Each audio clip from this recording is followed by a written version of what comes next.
الحمدللہ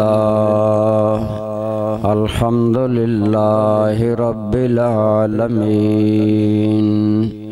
والصلاة والسلام علی سید الانبیاء وخاتم النبیین وعلى آلہ واصحابہ اجمعین اما بعد فاعوذ باللہ من الشیطان الرجیم بسم اللہ الرحمن الرحیم وَكَذَلِكَ جَعَلْنَاكُمْ أُمَّةً وَسَطًا لِتَكُونُوا شُهَدَاءَ عَلَى النَّاسِ وَيَكُونَ الرَّسُولُ عَلَيْكُمْ شَهِيدًا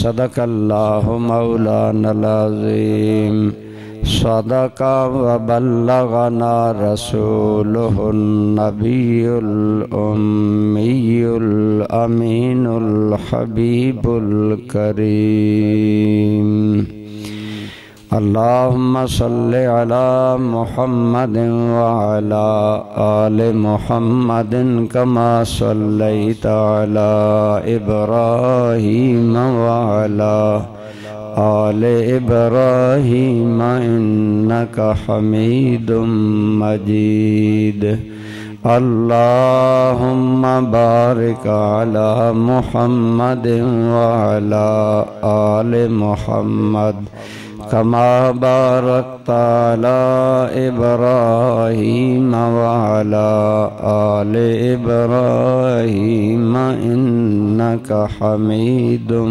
مجید الصلاة والسلام علیک یا سیدی یا رسول اللہ وعلى آلك وأصحابك يا حبيب الله حمد و صلات کے بعد قابل احترام برادران اسلام، بزرگوں، دوستوں، عزیزوں، اللہ تعالیٰ کا ہم پر، آپ اور مجھ پر یہ بہت بڑا احسان ہے کہ اللہ تعالیٰ نے ہمیں حضور نبی کریم صلی اللہ علیہ وآلہ وسلم کا امتی پیدا فرمایا اور بنایا۔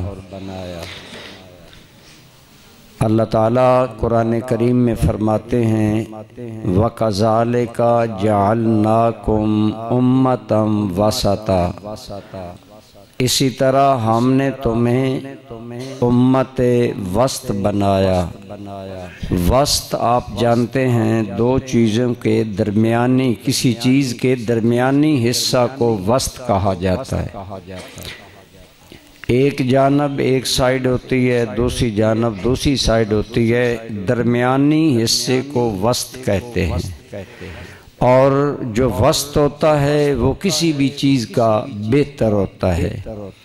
انسانی زندگی کا ایک پہلو بچپن ہے، ایک پہلو بڑھاپا ہے، اس کے درمیان جو حصہ ہے انسانی زندگی کا وہ جوانی ہے۔ بچپن میں انسان کی صحت عموماً بہتر ہوتی ہے لیکن اس کے اندر عقل کامل نہیں ہوتی۔ بڑھاپے میں زیادہ عمر ہو جانے سے عقل کامل ہو جاتی ہے، عموماً صحت کمزور ہو جاتی ہے، لیکن درمیانی حصے میں جوانی میں انسان کی عموماً صحت بھی کمال کو ہوتی ہے اور اس کی عقل بھی اپنے درجہ کمال پر ہوتی ہے۔ اسی طرح ہر چیز کا درمیانی حصہ اعلیٰ ہوتا ہے، عمدہ ہوتا ہے، بہتر ہوتا ہے۔ ایک اس کے اندر ایک درمیانی چیز یہ بھی ہے کہ کسی سائیڈ پر افراط ہوتا ہے، کسی سائیڈ پر تفریط ہوتی ہے۔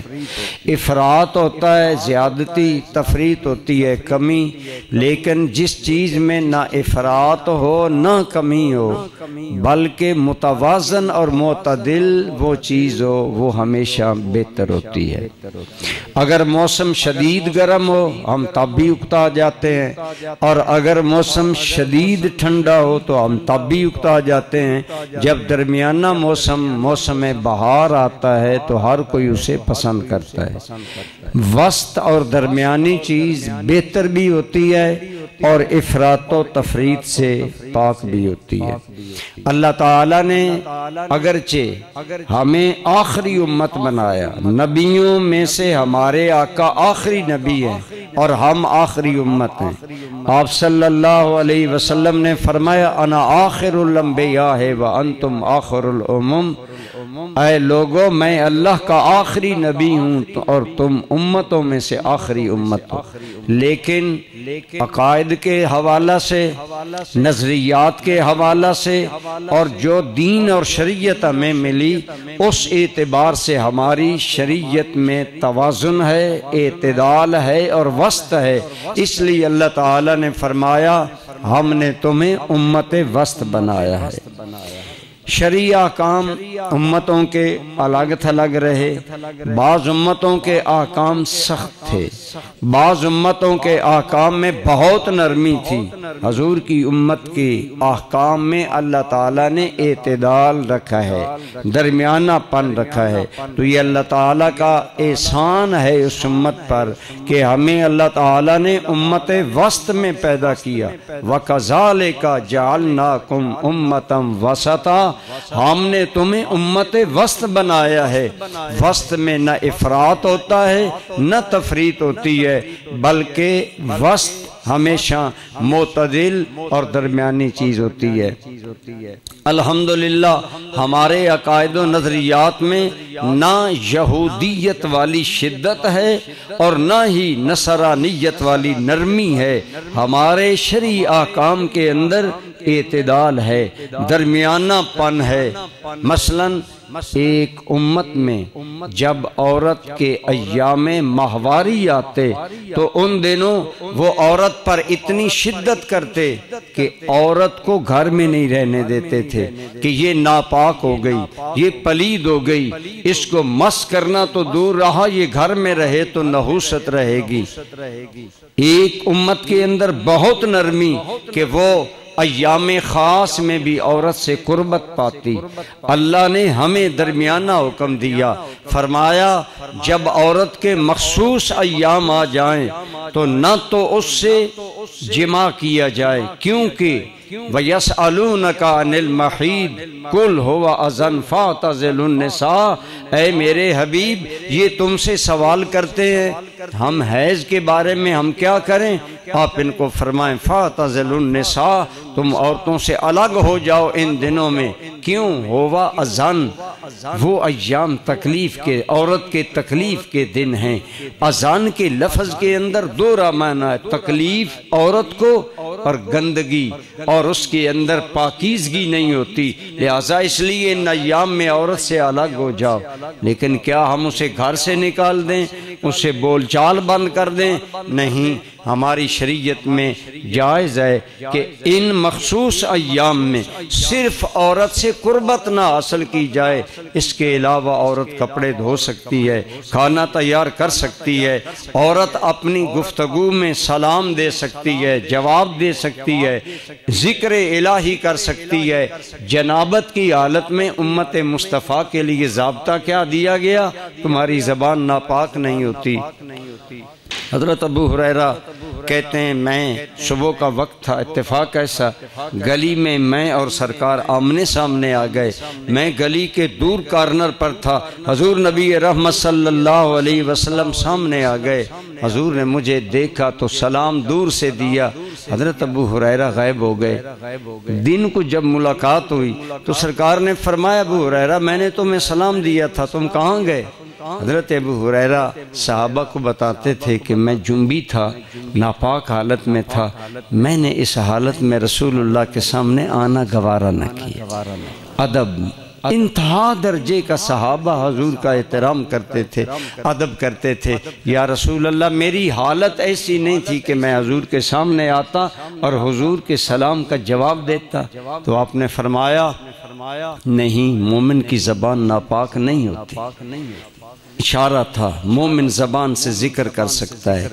بعض لوگ سوال کرتے ہیں اس حالت میں ہم کیا کیا کر سکتے ہیں؟ اسلام نے اجازت دی، مرد کی جنبی حالت ہو یا عورت کی حالت ہو، عورت گھر میں رہے، عورت تمہاری زندگی کا حصہ ہے، معاملات زندگی سارے کرے۔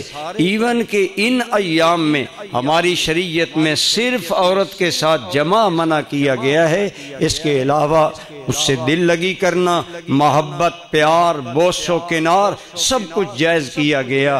گویا وَكَذَلِكَ جَعَلْنَاكُمْ أُمَّةً وَسَطًا، ہم نے تمہیں امت وسط بنایا، نہ تمہارے اندر احکام کی سختی ڈالی، نہ تمہارے اندر بالکل چھوٹ دے دی۔ ہمارے لیے طہارت کے بارے میں کیا حکم ہے؟ ایک قوم کے لیے حکم تھا اگر کپڑا ناپاک ہو جائے تو دو ہی حل ہے، یا کپڑے کا وہ حصہ کاٹ دو جو ناپاک ہو گیا، یا اسے جلا کر الگ کر دو، وہ استعمال کے قابل نہیں۔ اب اس عمر میں سختی تھی، اور ایک پہلو یہ کہ اس کی پاک اور ناپاک ہونے کا خیال نہ رکھا جائے، یہ تفریط، وہ افراط۔ امت مصطفیٰ ان دونوں سے پاک ہے۔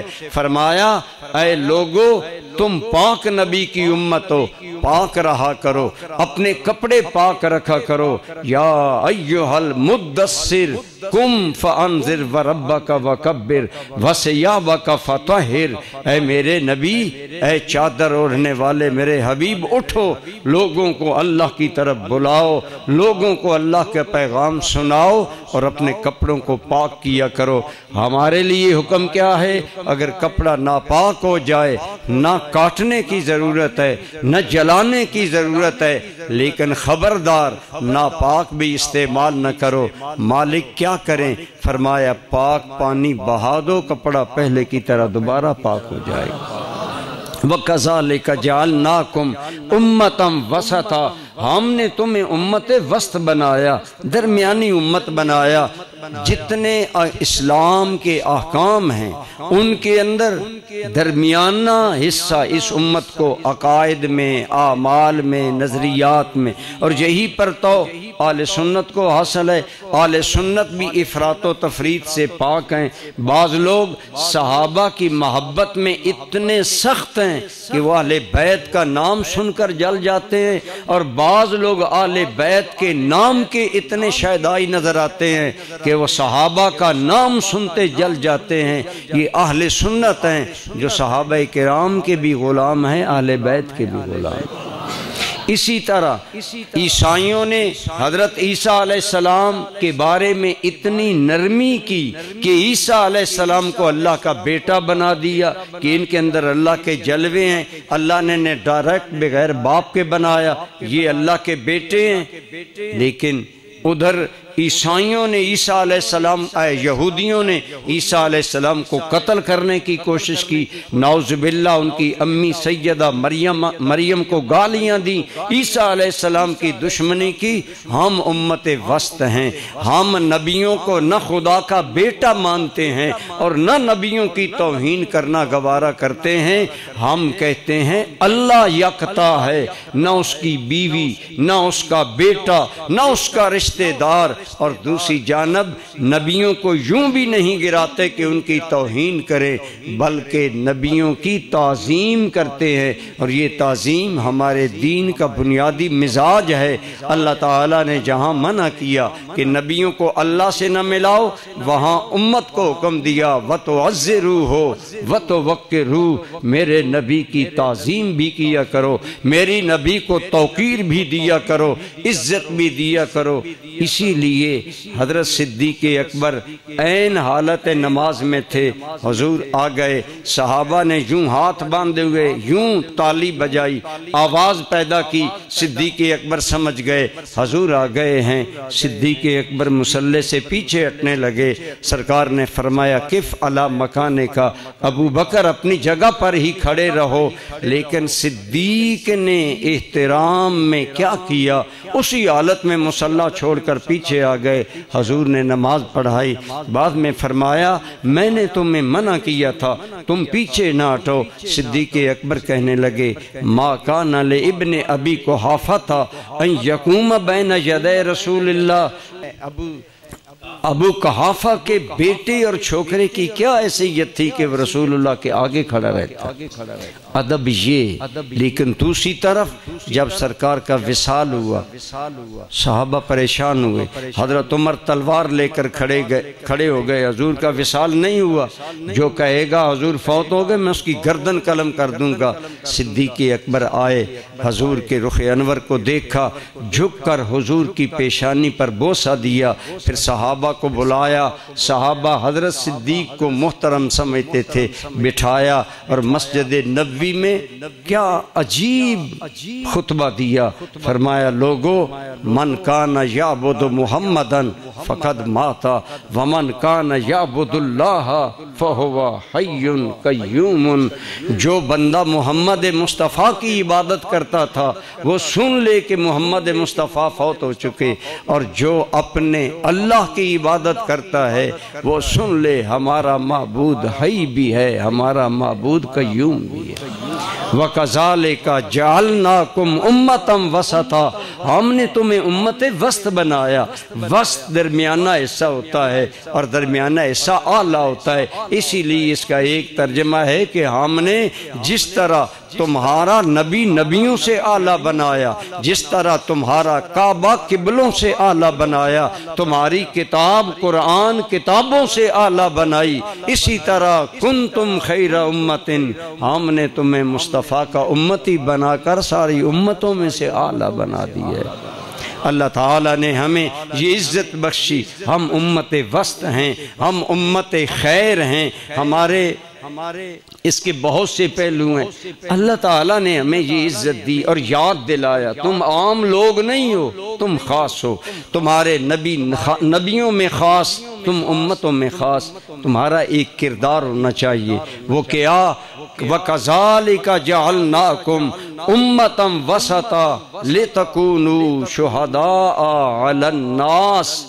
اللہ نے تمہیں کیوں عزت دی، اللہ نے تمہیں کیوں امت وسط بنایا، اللہ نے تمہیں کیوں خیر امت بنایا، کیوں اعلیٰ امت بنایا؟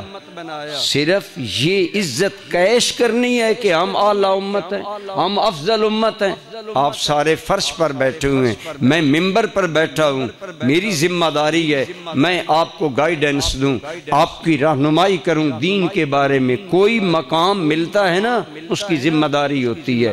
اللہ تعالیٰ نے امتوں میں ہمیں بلند مقام پر بٹھایا کہ جاؤ تم خیر امت ہو، تم امت وسط ہو، تم میرے حبیب کی امت ہو، لیکن یہ نہیں کہ ہاتھ پر ہاتھ دھرے بیٹھ جاؤ، بے عمل بن جاؤ، بے حس بن جاؤ، تمہاری زندگی بے مقصد ہو۔ نہیں، اگر میں نے تمہیں عزت دی ہے تو کیوں دی ہے؟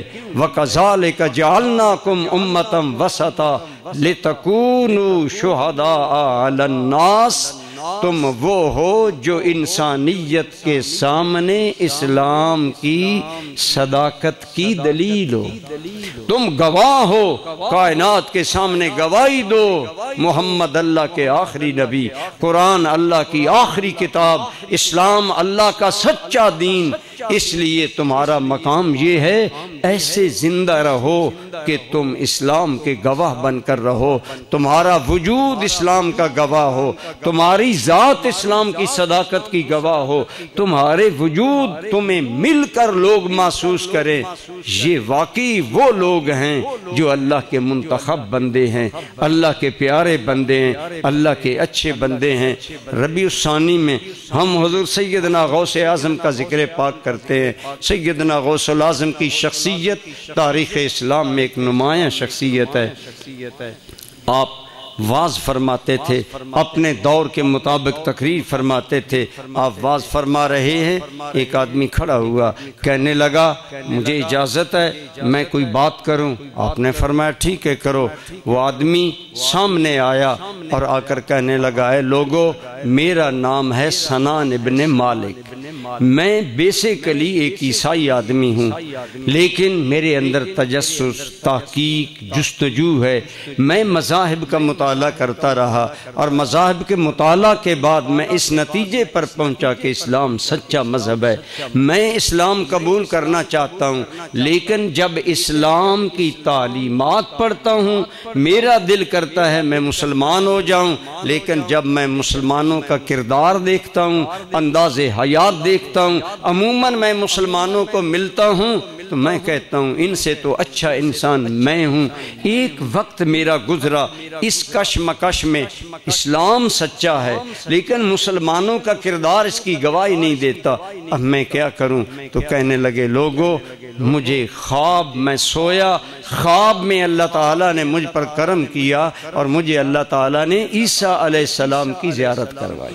عیسیٰ علیہ السلام اللہ کے محبوب نبی ہیں اور وہ چونکہ نصرانی تھا، عیسائی تھا، اللہ نے حضرت عیسیٰ کی اسے زیارت کروائی اور وہ کہنے لگا عیسیٰ علیہ السلام نے مجھے فرمایا کہ تم اسلام کی تعلیمات سے متاثر ہو لیکن اسلام قبول نہیں کرتے، تو جاؤ اذهب الى بغداد والکی عبد القادر الجیلانی، بغداد میں جاؤ اور جا کر ایک آدمی ہے عبد القادر جیلانی، اس کا نام پوچھ کر جاؤ، میں عیسیٰ تمہیں کہتا ہوں اس کے ہاتھ پر اسلام قبول کر لو، اس کی ذات اسلام کی تصویر ہے، اس کی ذات آج دنیا میں اسلام کی صداقت کی برہان ہے، ایک نشانی ہے۔ وہ کہتا ہے لوگوں، میں آیا، میں نے حضرت عبد القادر جیلانی کو دیکھا تو میں نے عیسیٰ علیہ السلام کا خواب بالکل اپنی نظروں سے اس کی تعبیر دیکھی کہ سچ کہا خواب میں مجھے عیسیٰ علیہ السلام نے۔ جب میں نے حضرت عبد القادر جیلانی کی زندگی کو چند دن یہاں آ کر دیکھا تو میرے دل نے گواہی دی یہ وہ انسان ہے جو چلتا پھرتا اسلام کی سچائی کی دلیل ہے۔ اقبال نے کہا تھا یہ راز کسی کو نہیں معلوم کہ مومن قاری نظر آتا ہے، حقیقت میں ہے قرآن، ہر بندہ مومن کا کردار اچھا ہونا چاہیے۔ آپ اور میں امت مصطفیٰ ہیں، آپ اور میں امت وسط ہیں، آپ اور میں وہ امت ہیں جسے زبان خدا نے کہا کنتم خیر امہ، تم ساری امتوں سے بہتر ہو، تو ہمیں بہتر نہیں ہونا چاہیے؟ اخلاق میں، کردار میں، گفتار میں، سیرت میں، اٹھنے بیٹھنے، اپنے انداز حیات میں ہمیں ایک طرف اللہ کا شکر ادا کرنا چاہیے کہ اللہ تعالیٰ نے ہمیں افضل الانبیاء کی امت میں، افضل الامت میں پیدا کیا، اور دوسری طرف اپنی ذمہ داریوں کو سمجھنا چاہیے کہ میں کن کا غلام ہوں، کن سے میری نسبت ہے، میری وجہ سے۔ اقبال نے کہا تھا آج امتی باعث رسوائی پیغمبر ہے، آج کا کلمہ گو آدمی تو الٹا نبی کی توہین کروا رہا ہے، الٹا حضور کے دین پر دھبا اور داغ ہے۔ آج آپ دیکھ لیں فلسطین کے حالاتوں، ہمارے معاشرتی حالاتوں، ہمارے ملکی اور قومی حالاتوں، ہم قوموں کے لیے ایک شرمندگی ہیں۔ ہمارا وجود، پاکستانی ملت کا وجود بار کیا متعارف ہے؟ ہم بددیانتی، ہم کرپشن، ہم ان چیزوں کی ایک علامت اور نشانی بن کر رہ گئے ہیں۔ ہائے افسوس، اللہ نے تو ہمیں خیر امت بنایا، اللہ نے تو ہمیں امت وسط بنایا، اللہ نے تو ہمیں اپنے حبیب کا امتی بنایا، جن کی امتی بننے کی تمنائیں نبی دل میں لے کر چلے گئے۔ آپ کو اور مجھے، ہمیں اپنا مقام پہچاننا چاہیے۔ حضور غوث اعظم کے کردار اور سیرت عظمیٰ کا صدقہ اللہ ہمیں بھی اسلام کو اپنی ذات میں بسانے اور اسلام کا سیمپل اور نمونہ بننے کی توفیق عطا فرمائے۔